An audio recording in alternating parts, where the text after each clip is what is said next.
आज हम वायुमंडल के बारे में बात करेंगे। वायुमंडल क्या है? वायुमंडल गैसों का एक परत है जिसमें विभिन्न प्रकार के गैस पाए जाते हैं, जैसे नाइट्रोजन, ऑक्सीजन, आर्गन, नियॉन आदि।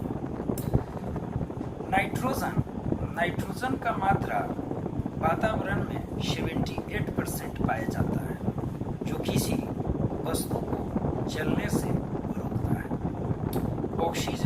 ऑक्सीजन का मात्रा वातावरण में 21% पाए जाते हैं, जो किसी चीज को जलने में महत्वपूर्ण भूमिका निभाते हैं। There are 5 layers of atmosphere as troposphere. Troposphere को हिंदी में क्षोभ मंडल के नाम से जाना जाता है, जहाँ पे मौसम का परिवर्तन हमें देखने को मिलता है, जहाँ पे मौसम घटित होते हैं। स्ट्रेटोस्फीयर जिसे हिंदी में समताप मंडल के नाम से जाना जाता है, जो परावैंगनिक किरण को पृथ्वी पर आने से रोकती है। मेसोस्फीयर जिसे मध्य मंडल के नाम से भी जाना जाता है, यह उल्काओं का टूटना यहाँ पे हमें देखने को मिलता है। थर्मोस्फीयर का हिंदी तापमंडल होता है। इस परत से रेडियो तरंगे गुजरती है। एक्सोस्फीयर को बहिर्मंडल के नाम से जाना जाता है, जो बाहरी परत है जो अंतरिक्ष में बदल जाती है। वायुमंडल का रक्षा यानी पर्यावरण का रक्षा हमारे लिए उतना ही महत्वपूर्ण है जितना कि हमारे लिए भोजन महत्वपूर्ण है। हम पर्यावरण का रक्षा निम्नलिखित तरीके से कर सकते हैं। एफोरेस्टेशन के माध्यम से।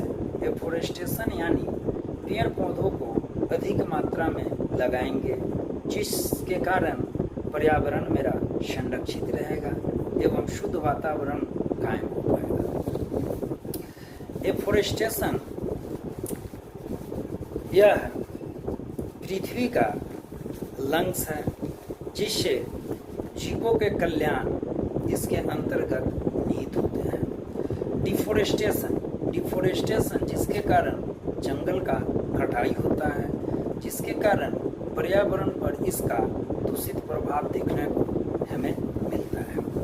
सरकार द्वारा विभिन्न प्रकार के एक्ट भी बनाए गए हैं जो निम्नलिखित हैं, जैसे ethical treatment of animals and forest, जिसे पेटा एक्ट के नाम से जाना जाता है, जो 1972 में यह अधिनियम पास हुआ।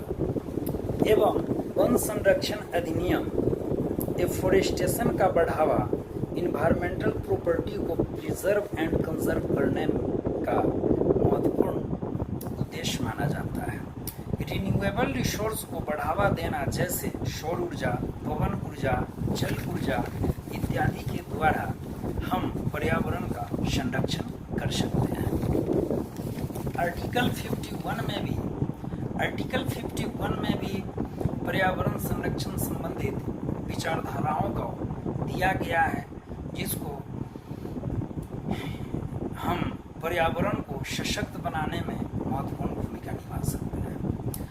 एक स्वच्छ पर्यावरण का निर्माण ही एक स्वच्छ जीवन का उद्देश्य हो सकता है।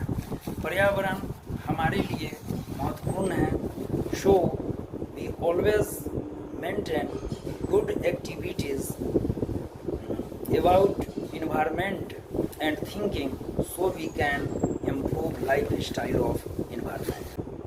द्वारा भी सरकार का कर्तव्य बनता है कि भारतीयों को पर्यावरण संबंधित सुधार के लिए सशक्त करना एवं सुझाव देना एवं लोगों को उत्सुक करना। पर्यावरण का रक्षा हमारे लिए उतना ही महत्वपूर्ण है जितना कि हमें रहने के लिए घर, जीने के लिए भोजन एवं पहनने के लिए वस्त्र। इस प्रकार सस्टेनेबल डेवलपमेंट पर भी हम ध्यान देंगे, जो आने वाले पीढ़ी के लिए भी यह मायने रखेगा। इस प्रकार हम अपने विचार को विराम देते हैं। थैंक्स।